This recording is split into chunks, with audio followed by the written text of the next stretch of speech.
Hare's ear nymph.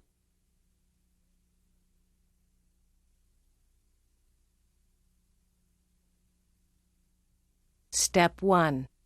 For this fly, we're going to use a standard nymph hook in a number 12 and some gray tying thread. You can use gray or brown, tan, doesn't really matter too much. Coat the whole base of the hook. So get a good supportive underbody. Step 2. Now you're going to take a hare's mask, and you want to use the forehead portion of this face hare's mask for the tail, just because the fibers are a little bit shorter and more colorful. The sides are just too reddish brown and too fuzzy to make a good tail. Once you get a half decent sized clump of that out, you can thin it out by pulling some of the underfur out. You want most of the pole hairs, which are the skinny shiny hairs that you can see there on the left.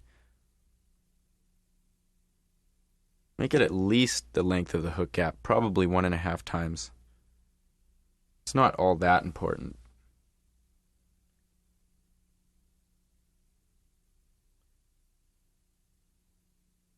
Step 3. Now you can come in with some gold oval tinsel in small or medium, depending kind of to the size to match the hook you're using. And tie that in so it's securely in place, right butted up against where you ended the tail. Step 4. Now we're going to use a little bit of Antron hare's mask blended dubbing. Natural hare's mask works just fine. This is just something with a little bit of sparkle.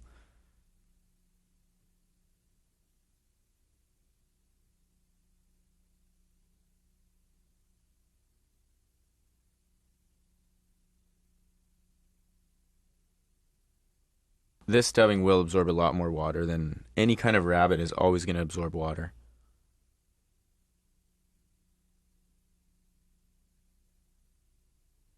You can dub that about 2/3 of the way down the hook with a nice taper. You don't want it to be too thick or too thin. Step 5. Now take and reverse wrap your ribbing. This will help reinforce those wraps of dubbing.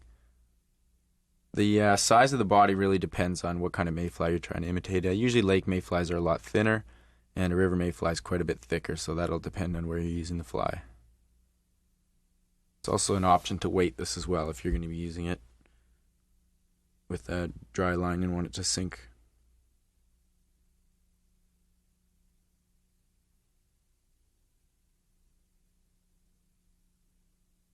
Step 6.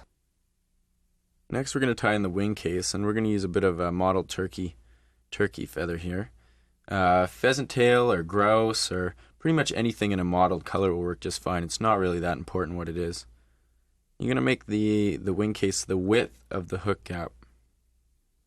Take it and trim off the tips of the feather. They're a little bit softer and easier to work with. If you work with the butts, they tend not to stay together. They want to flare apart and twist, and they're too bulky to tie in. So that's why we use the tip for most wing cases. Tie that in with a couple loose loops. Proportionally, do you find that most wing cases are the hook gap in width? In general, that's a pretty good rule of thumb.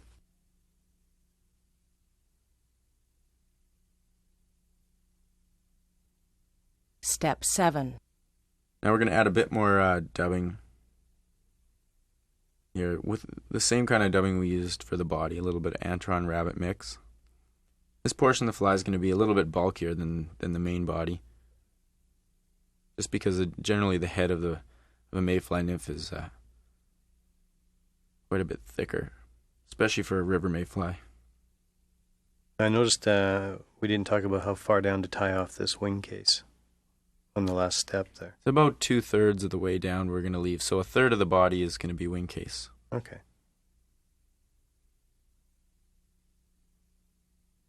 You can see that's quite a bit bulkier. This would be more a river mayfly, a clinger style, where the nymphs are quite a bit flatter, and so that they don't get washed off the rocks by the current. Now we can put a couple loose loops over our wing case and pull tight. Trim that nice and neat. You got one chance to do it, so you might as well make sure it's not in the hook eye. Step 8. And whip finish. There you have it, a really useful mayfly or stonefly nymph, depending on the size. Even a caddis larva. You find the color is really important on this? You can vary the color from a very light tan to a dark brown to black to anything. It can vary any color you want it to be. It's the best general purpose nymph out there, probably.